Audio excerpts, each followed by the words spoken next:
What's going down? Welcome back, everyone, to Couch's Corner. We are on Wednesday. It's an off night here, waiting for Game 7, Winnipeg, Nashville, in Nashville. And I have to admit, it's kind of nice to have a couple off nights, having your team just waiting around to see who they're going to play and not have to sweat a Game 7. So it's going to be a great game. Nashville fought hard to have home ice advantage, so let's see if they can take advantage. And we're going to go back to another segment of how to watch hockey like a pro and not sound like an idiot in front of your buddies. The title has not been revamped yet because I haven't got any great suggestions yet. Hey guys! Oh, big gulps, huh? All right. Well, see you later. So I'll be waiting around for those. Please feel free to leave any of those suggestions in the comment section on the YouTube channel. I'd appreciate it, and hopefully we can condense that name into something a little more efficient. But stay tuned for that. We're going to bring that up at the end of the session here. We did have our first guest on the couch last night, Michel Levier. I appreciate him coming out and giving us his path to Maine and his hockey career, and I hope some kids out there got some great tips and advice from him.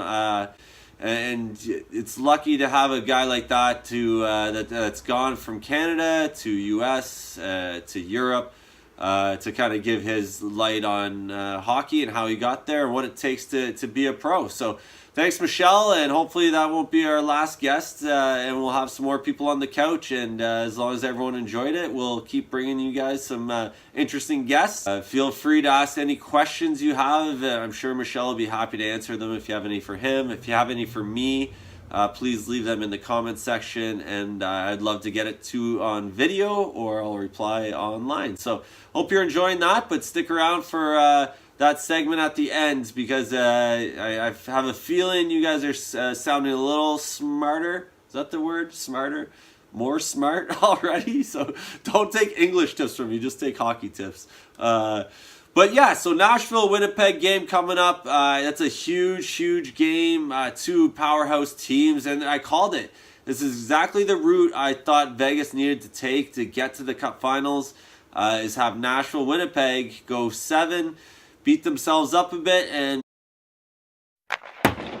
because I think both of those teams are going to be tough for Vegas, but Vegas has surprised everyone all year. I'm not too worried about it. I think it'll be a great series, whichever way it goes. My prediction is Nashville's going to take advantage of that home ice and win one. Wrong. And I don't think it's going to be easy by any means. I don't think it's going to be another 4-0 game. These players know the stakes. In Game 7, everyone's bringing their A game. So it'll definitely be interesting to see. I think it'll be great hockey, so check it out if you have the chance. I have an excellent idea. Let's change the subject. So let's get right down to it. How to watch hockey like a pro and not sound like an idiot in front of your buddies. If you watched last episode, we covered gap control, and I hope you got something out of that and are able to point that out in the game. And this directly affects this week's episode, which is dump-ins. If the D has a great gap, it's going to most likely force that forward to dump the puck in. And believe it or not, there is such thing as a bad dump and a good dump. So I'm going to go over which each is and which one to look for during the game. The first one we're going to discuss here is a Montreal-Boston game. So this gives our Boston fans a little bit more hockey to watch. And all it is the Boston D gets to the red line and uses the hard rim. Hard enough here, you can see it gets by the goalie. The goalie does make an attempt to stop the puck, but is unable to. And if you notice here, it goes all the way around to the streaking forward on the opposite side. And granted, nothing big happens here, but it does give the chance for Boston to make a play on the puck and get it behind the net deep against Montreal. Montreal does get it out here, but I'm going to let this run through because they do another hard rim. Coming up here, the D carries it all the way to the blue line, and again, hard rim around the boards, and you see that forward. Again, Boston is able to touch the puck first. So although nothing happens major offensively from those plays, it just shows that Boston was able to touch the puck twice on two hard rims basically in the same sequence. So it's a great dump. It has to be hard enough to beat that goalie. And it does give the opposing team a chance to make a play on it. So the next dump in we have is a soft dump.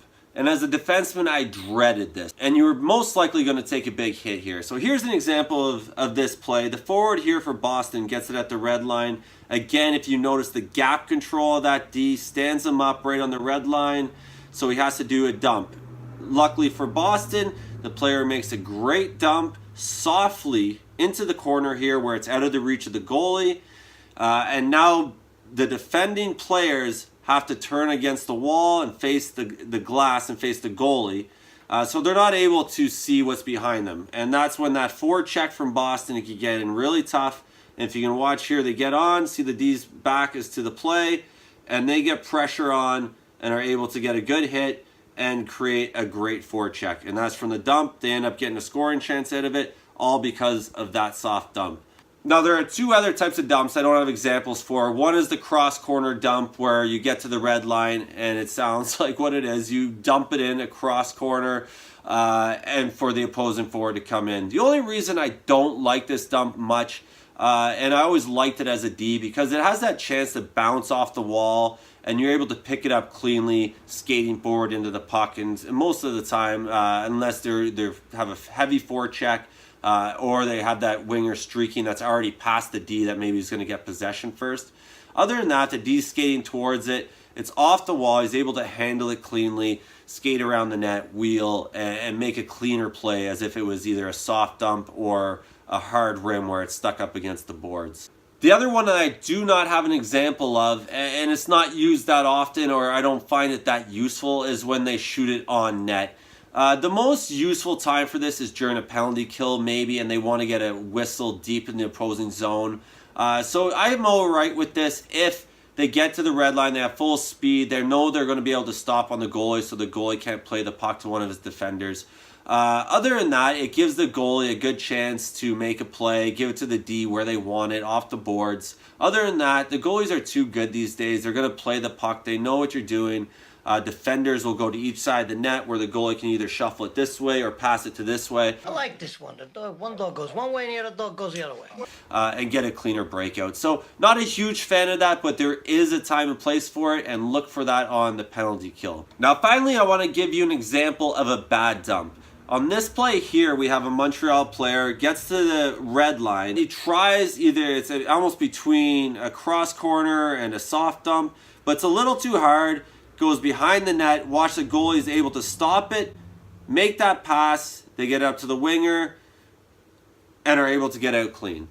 So that's a good example of a bad dump and something that you want to stay away from, especially playoff time when every possession is so crucial, is you want to keep it away from the goalie. Goalies these days are so well trained handling the puck, and defensemen actually depend on them to make that first outlet pass and beat their first forechecker. And it's super, super helpful as a defenseman going back. You avoid getting hit, so those guys that play big minutes, Carlson for Washington, you got Hedman for Tampa, for those D that play tons of minutes. And if you're getting banged every time you get down the ice and they dump it in, smart, soft dumps into Hedman's corner, and bang him up, that is gonna come back and haunt him. It's gonna wear him down. He's gonna make a mistake later. And as they call it in hockey, you start hearing footsteps. You start getting a little nervous. You're gonna get hit again, and this is playoff time. Everyone's hitting, so you have to make good dumps, force those defense on the opposing team to make good plays, take hits all night long, and trust me, it will pay dividends. So there it is, guys, your how to watch hockey like a pro and not sound like an idiot in front of your buddies tip of this episode. Next time you're watching the game, keep an eye out for this. If you're watching the Tampa game, notice how Washington keeps dumping it in Hedman's corner. I guarantee that's a game plan that every team has and should have. So keep an eye out this, point this out to your buddies, and you're going to sound like a pro. I appreciate all the support, guys. Leave any questions, comments. Just make fun of me if you want.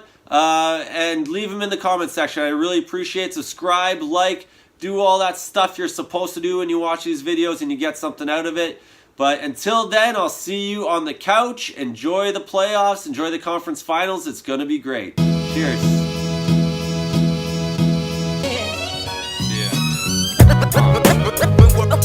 It's going down, y'all. It all started with a good dump. So next time, that sounds hilarious. All right.